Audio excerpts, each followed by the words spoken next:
हिंदुस्तान का कोई भी राम कथावाचक, कोई भी शंकराचार्य या कोई भी मंडलेश्वर शास्त्रों से यह साबित नहीं कर सकता है कि दशरथ पुत्र श्री रामचंद्र जी ही वो परमात्मा है जो परमात्मा अनादिकाल से सृष्टि चला रहा है। कोई भी राम कथावाचक चारों वेद और गीता जी से यह साबित नहीं कर सकता है कि दशरथ पुत्र श्री रामचंद्र जी की पूजा पाठ करनी चाहिए। मैं दावे के साथ चैलेंज करता हूं और 1,00,000 रुपए नगद इनाम की घोषणा भी करता हूं, यदि अपने आप को सनातनी संत महात्मा कहने वाला कोई भी व्यक्ति ये साबित कर दे कि चारों वेद और गीता जी में दशरथ पुत्र श्री रामचंद्र का नाम तक भी लिखा हुआ हो, या राम राम, जय श्री राम, जय सिया राम, सीताराम, दशरथ पुत्र श्री रामचंद्र जी के जपने का मंत्र हो। वीडियो को अंत तक देखने की प्रार्थना अवश्य करूंगा और ये भी कहूंगा कि यह वीडियो उतना लंबा नहीं है जितना लंबा दुख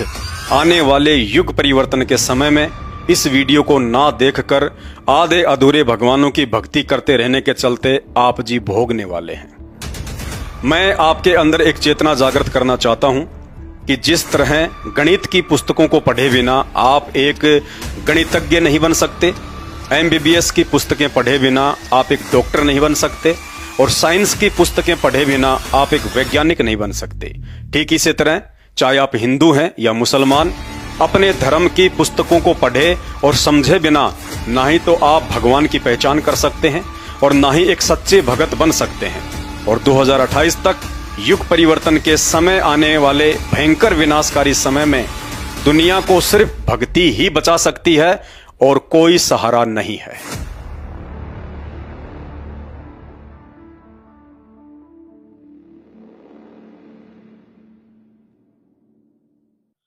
जय जगत गुरु, जय भारत। सभी सनातनी धर्म गुरुओं को परम पूज्य जगत गुरु संत श्रोमणी सतगुरु रामपाल जी परमेश्वर जी के चरणों की धूल मुझ पवन दास की तरफ से सादर प्रणाम। अब समय आ गया है आप सभी सनातनी धर्म गुरुओं की परीक्षा का।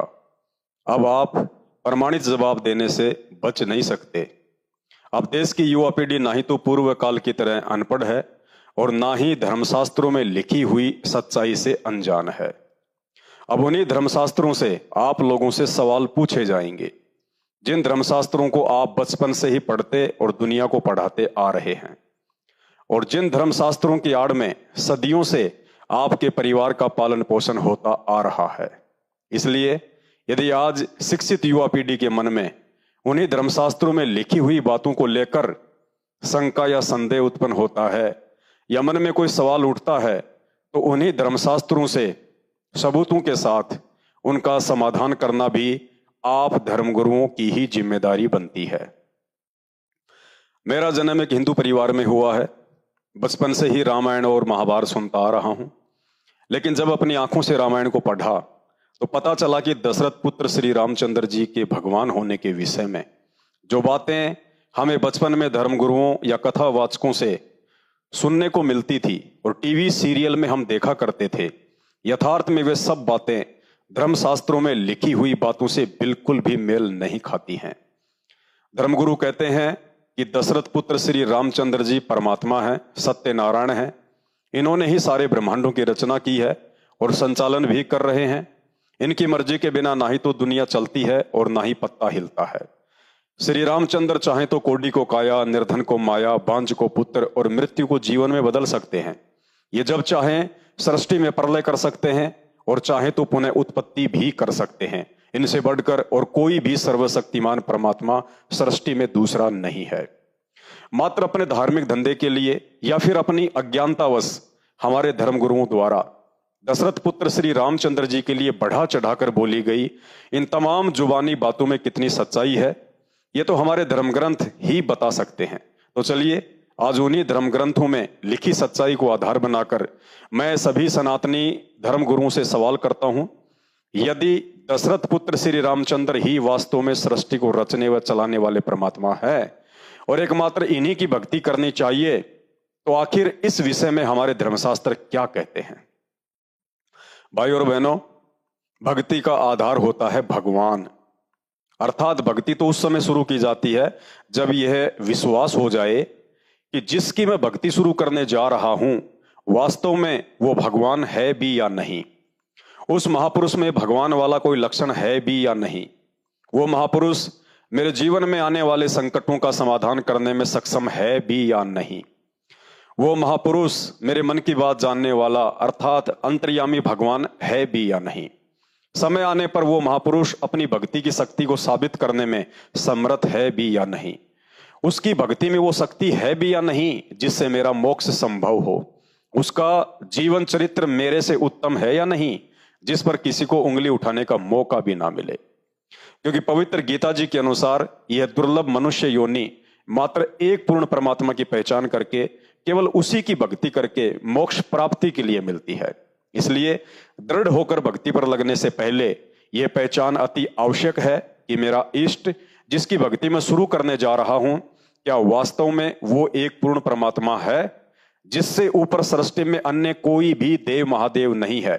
सब उसी के अधीन होकर उसके नौकर बनकर सेवा करते हैं, या कोई उससे ऊपर भी परमात्मा है। तो चलिए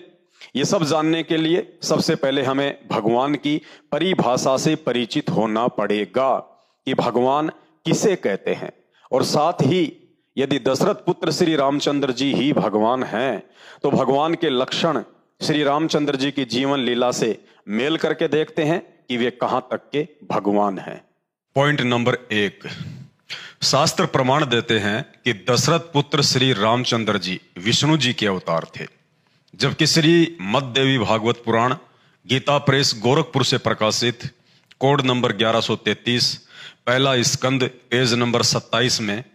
श्री विष्णु जी खुद स्वीकार करते हैं कि मैं विष्णु पूर्ण परमात्मा नहीं हूं, मेरा तो जन्म हुआ है और मैं मरता भी हूं,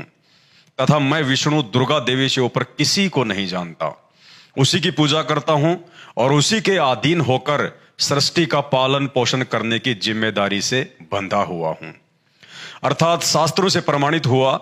कि श्री विष्णु जी भी पूर्ण परमात्मा अर्थात सृष्टि रचने और चलाने वाले एकमात्र सर्वशक्तिमान राम नहीं हैं,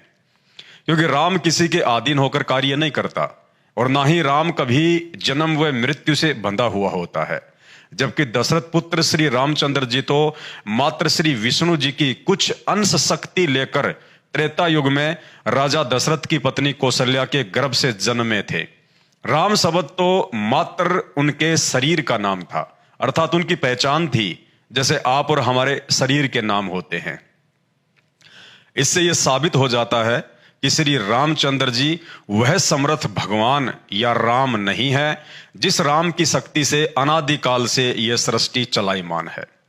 जो राम जन्म मरण के चक्कर से हमेशा मुक्त होता है, जिस राम को संसार की कोई भी माता अपने गर्भ में रखने में समर्थ नहीं है। अतः यह सिद्ध होता है कि दशरथ पुत्र श्री रामचंद्र जी एक राजा के पुत्र हो सकते हैं, एक महापुरुष हो सकते हैं, श्री विष्णु जी के अवतार हो सकते हैं, परंतु वो राम अर्थात समर्थ भगवान कदापि नहीं हो सकते जिस राम की शक्ति से ये पूरी सृष्टि अनादिकाल से चल रही है। पॉइंट नंबर 2, श्री विष्णु जी का ही पूर्ण परमात्मा अर्थात राम ना होने का दूसरा प्रमाण यह है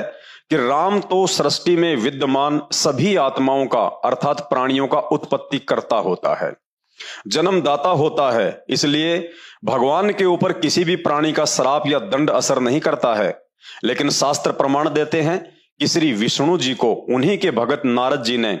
उन्हें हरि के रूप की जगह बंदर का चेहरा लगा देने पर क्रोध में आकर श्राप देकर 11,000 वर्ष तक श्री रामचंद्र रूप में दुख भोगने के लिए विवश कर दिया। अर्थात अपने ही भगत का श्राप जिसे भोगना पड़ जाए वो किसी भी सूरत में राम अर्थात सर्वशक्तिमान परमात्मा नहीं हो सकता,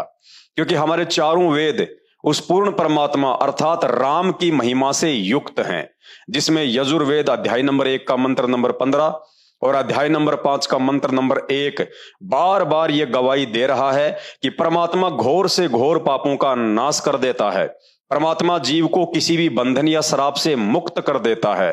अब यदि आप धर्मगुरुओं के अनुसार दशरथ पुत्र श्री रामचंद्र जी ही वह परमात्मा है जिसकी महिमा वेदों में लिखी हुई है, जो इंसान को सभी पाप कर्मों के बंधनों से मुक्त कर देता है,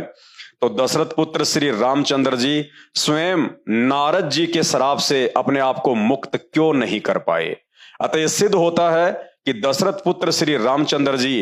एक राजा के पुत्र हो सकते हैं, एक महापुरुष हो सकते हैं, श्री विष्णु जी के अवतार हो सकते हैं, परंतु परम पुरुष अर्थात पूर्ण ब्रह्म परमात्मा कदापि नहीं हो सकते, जिनके ऊपर किसी का भी श्राप या दंड काम नहीं करता है।